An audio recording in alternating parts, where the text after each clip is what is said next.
दोस्तों, आज हम रेलवे ग्रुप डी से संबंधित महत्वपूर्ण क्वेश्चन देखेंगे। यदि आप भी रेलवे ग्रुप डी की तैयारी कर रहे हैं तो यह वीडियो सिर्फ आपके लिए ही बना है। तो चलिए शुरू करते हैं। म- मानव शरीर की सबसे बड़ी ग्रंथि कौन सी है? मानव की शरीर की सबसे बड़ी ग्रंथि कौन सी है? तो याद रखना, इसका सही जवाब होगा यकृत। यकृत जो है मानव शरीर की सबसे बड़ी ग्रंथि है। और मानव शरीर की सबसे छोटी ग्रंथि कौन सी है, ये हमें आप लोग कमेंट में जरूर बताना। नेक्स्ट क्वेश्चन, किस युग में सबसे पहले पत्थर के औजार पाए गए थे? किस युग में सबसे पहले पत्थर के औजार पाए गए थे? तो याद रखना, इसका सही जवाब होगा पूरा पाषाण युग। पूरा पाषाण युग में पत्थर के औजार पाए गए थे। चलिए नेक्स्ट क्वेश्चन, पृथ्वी पर जीवन जीने के लिए सबसे महत्वपूर्ण गैस कौन सी है? पृथ्वी पर जीवन जीने के लिए सबसे महत्वपूर्ण गैस कौन सी है? तो याद रखना, इसका सही जवाब होगा ऑक्सीजन। ऑक्सीजन के बिना जो है पृथ्वी पर जीवन संभव नहीं है। प्रकाश संश्लेषण की प्रक्रिया में कौन सी गैस अवशोषित होती है? प्रकाश संश्लेषण की प्रक्रिया में कौन सी गैस अवशोषित होती है? तो याद रखना, इसका सही जवाब होगा कार्बन डाइऑक्साइड। चलिए अगले क्वेश्चन की ओर देखते हैं। मानव के शरीर में रक्त का पीएच मान कितना होता है? मानव शरीर में रक्त का जो पीएच मान होता है वह कितना होता है? ऑप्शन है 6.4, 7.4, 8.4, 9.4। तो इसका सही जवाब होगा 7.4। 7.4 जो है मानव शरीर के रक्त का पीएच मान होता है। दोस्तों, यदि वीडियो अच्छा लग रहा होगा तो वीडियो को लाइक जरूर करते जाना और चैनल को सब्सक्राइब जरूर कर देना।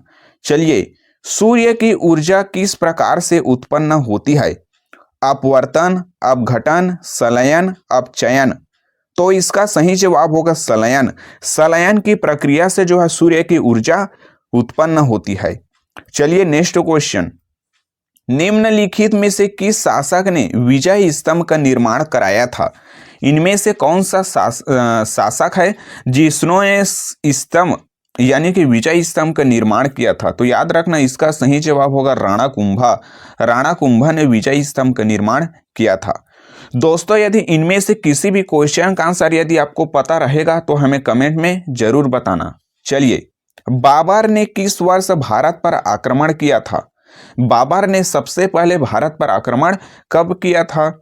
ऑप्शन है 1526 ईस्वी, 1537 ईस्वी, 1544 ईस्वी, 1549 ईस्वी। तो इसका सही जवाब होगा 1526 ईस्वी। 1526 ईस्वी में बाबर ने भारत पर पहली बार आक्रमण किया था। चलिए, किस क्रांतिकारी को अंग्रेजों ने फांसी की सजा दी थी? भारत के वे कौन से क्रांतिकारी है जिसको अंग्रेजों ने जो है फांसी की सजा दी थी? तो याद रखना, इसका सही जवाब होगा राजगुरु। अगले क्वेश्चन है, कंप्यूटर का मस्तिष्क किसे कहते हैं? कंप्यूटर का मस्तिष्क किसे कहा जाता है? तो याद रखना, इसका सही जवाब होगा सीपीयू। सीपीयू को हम लोग कंप्यूटर का मस्तिष्क कहते हैं। सीपीयू का पूरा नाम होता है central processing unit. Central processing unit जो है सीपीयू का पूरा नाम है। दोस्तों, यदि चैनल को सब्सक्राइब नहीं किए हैं तो जल्दी से चैनल को सब्सक्राइब करके नोटिफिकेशन के बेल आइकन को ऑल पर क्लिक कर ले, ताकि हम जब भी वीडियो अपलोड करें सबसे पहले नोटिफिकेशन आप तक ही पहुंचेगा। चलिए, विद्युत प्रतिरोध की इकाई क्या है? तो इसका सही जवाब होगा ओम। ओम जो है विद्युत प्रतिरोध की इकाई है। चलिए, ध्वनि की चाल सबसे अधिक किस में होती है? ध्वनि की चाल जो है सबसे अधिक किस माध्यम में होती है? ऑप्शन दिया है निर्वात, गैस, द्रव, ठोस। तो इसका सही जवाब होगा ठोस। ठोस में जो है ध्वनि की चाल सबसे अधिक होती है। पृथ्वी का सबसे अंदरूनी भाग क्या कहलाता है? पृथ्वी का जो सबसे अंदरूनी भाग होता है वह क्या कहलाता है? ऑप्शन है ज्वालामुखी, स्थलमंडल, मेंटल, कोड। तो इसका सही जवाब होगा कोड। पृथ्वी का अंदरूनी भाग जो है कोड कहलाता है। हमारे सौर मंडल का सबसे चमकीला ग्रह कौन सा है? हमारे सौर मंडल का सबसे चमकीला ग्रह कौन सा है? तो याद रखना, इसका सही जवाब होगा शुक्र। शुक्र ग्रह जो है हमारे सौर मंडल का सबसे चमकीला ग्रह है। जबकि यदि बृहस्पति की बात करें तो बृहस्पति जो है हमारे सौर मंडल का सबसे बड़ा ग्रह है। ठीक है। और मंगल के बारे में याद रखना, मंगल ग्रह को लाल ग्रह के नाम से भी जाना जाता है।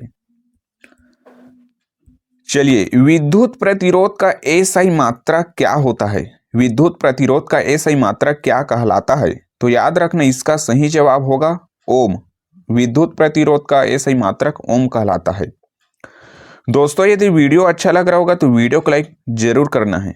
चलिए, माइटोकॉन्ड्रिया का मुख्य कार्य क्या होता है?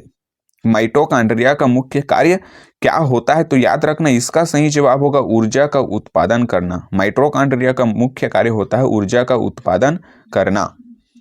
मनुष्य के शरीर में कुल कितनी हड्डियां पाई जाती है? तो इसका सही जवाब होगा 206। जी हाँ दोस्तों, मनुष्य के शरीर में जो है 206 हड्डियां पाई जाती है। चलिए, ध्वनि की तीव्रता किसमें मापी जाती है? ध्वनि की तीव्रता जो है किसमें मापी जाती है? ऑप्शन है मीटर, हर्ट्ज, डेसिबल या फिर सेकंड में। तो इसका सही जवाब होगा डेसिबल। ध्वनि की तीव्रता जो है डेसिबल में मापी जाती है। दोस्तों, ये सभी के सभी क्वेश्चन जो है इंपॉर्टेंट है, इसको आप लोग नोट बनाते हुए चलना है, क्योंकि मैं जो भी क्वेश्चन करा रहा हूँ वे पिछले एग्जाम में पूछे गए थे, इसलिए सभी के सभी क्वेश्चन जो है इंपॉर्टेंट हो जाते हैं। चलिए, प्रकाश संश्लेषण की प्रक्रिया में कौन सी गैस मुक्त होती है? ऑप्शन है hydrogen, nitrogen, oxygen, carbon dioxide. तो इसका सही जवाब होगा ऑक्सीजन। प्रकाश संश्लेषण की प्रक्रिया में ऑक्सीजन गैस जो है मुक्त होती है। सबसे हल्की धातु किसको माना जाता है? सबसे हल्की धातु इसमें से किसको मानते हैं? तो याद रखना, इसका सही जवाब होगा लिथियम। लिथियम को जो है सबसे हल्की धातु मानते हैं। चलिए, परमाणु संख्या एक तत्व वाला संख्या कौन सा है? परमाणु की संख्या एक तत्व वाला कौन सा है? तो याद रखना, इसका सही जवाब होगा हाइड्रोजन। हाइड्रोजन जो है एक तत्व वाला परमाणु संख्या है। दोस्तों, ये सभी के सभी क्वेश्चन जो है प्रीवियस ईयर क्वेश्चन है। पिछले एग्जाम में ये क्वेश्चन जो है कई बार रिपीट हुए थे, वही क्वेश्चन हम लोग करा रहे हैं। तो सभी के सभी क्वेश्चन 100% संभावना है कि आने वाले एग्जाम में पूछे जाएंगे। ठीक है, तो सभी क्वेश्चन को ध्यान में रखेंगे। चलिए, इनमें से कौन सा एक पारगम्य झिल्ली है? ऑप्शन है केंद्रक, जीव द्रव्य, प्लाज्मा झिल्ली, कोशिका झिल्ली। तो इसका सही जवाब होगा कोशिका झिल्ली। कोशिका झिल्ली जो है एक पारगम्य झिल्ली माना जाता है। चलिए, कोशिका की खोज किसने किया था? कोशिका की खोज जो है किसने किया था? तो याद रखना, रॉबर्ट हुक। रॉबर्ट हुक जो है कोशिका के खोजकर्ता माने जाते हैं। दोस्तों, यदि वीडियो को अभी भी लाइक नहीं किए तो जल्दी से वीडियो को लाइक करो और चैनल को सब्सक्राइब करके नोटिफिकेशन के बेल आइकन को ऑल पर सेट कर लो, ताकि हम जब भी वीडियो अपलोड करें सबसे पहले नोटिफिकेशन आप तक पहुंच सके। चलिए, प्रकाश वर्ष किसका माप है? प्रकाश वर्ष जो है किसका माप है? ऑप्शन है समय, दूरी, गति, द्रव्यमान। तो इसका सही जवाब होगा दूरी। जी हाँ दोस्तों, प्रकाश वर्ष जो है दूरी का माप है। चलिए, बिजली का सबसे अच्छा चालक कौन सा है? बिजली का सबसे अच्छा चालक कौन सा माना जाता है? ऑप्शन है लकड़ी, प्लास्टिक, रबड़, तांबा। तो इसका सही जवाब होगा तांबा। तांबा को जो है बिजली का सबसे अच्छा चालक माना जाता है। और यदि इसी ऑप्शन में यदि चांदी दे देता तो याद रखना, इसका अच्छा चालक चांदी है। यदि तांबा और चांदी दोनों एक साथ ऑप्शन में रहे तो आप लोग ध्यान में रखना, चांदी को लेना है, और चांदी यदि ऑप्शन में ना रहे तो तांबा को लेना है। ठीक है। चलिए, ब्रह्मांड का सबसे बड़ा ग्रह कौन सा है? पृथ्वी, शुक्र, शनि, बृहस्पति। तो इसका सही जवाब होगा बृहस्पति। जी हाँ दोस्तों, ब्रह्मांड का सबसे बड़ा ग्रह बृहस्पति को मानते हैं। और ब्रह्मांड का सबसे छोटा ग्रह कौन सा है, ये हमें आप लोग कमेंट में बताना। ठीक है। चलिए, इनमें से कौन सी बीमारी मच्छरों के द्वारा फैलती है? इनमें से कौन सी बीमारी है जो मच्छरों के द्वारा जो है फैलती है? ऑप्शन है कैंसर, एड्स, मलेरिया, चेचक। तो इसका सही जवाब होगा मलेरिया। जी हाँ दोस्तों, मच्छरों के काटने से जो है मलेरिया की बीमारी हो जाती है। दोस्तों, तो ये रहा आज का हमारा महत्वपूर्ण क्वेश्चन, जो कि सभी के सभी इंपॉर्टेंट क्वेश्चन है, इसको आप लोग ध्यान में रखेंगे। तो आज का वीडियो यहीं तक, मिलते हैं नेक्स्ट वीडियो में। तब तक के लिए जय हिंद, जय भारत।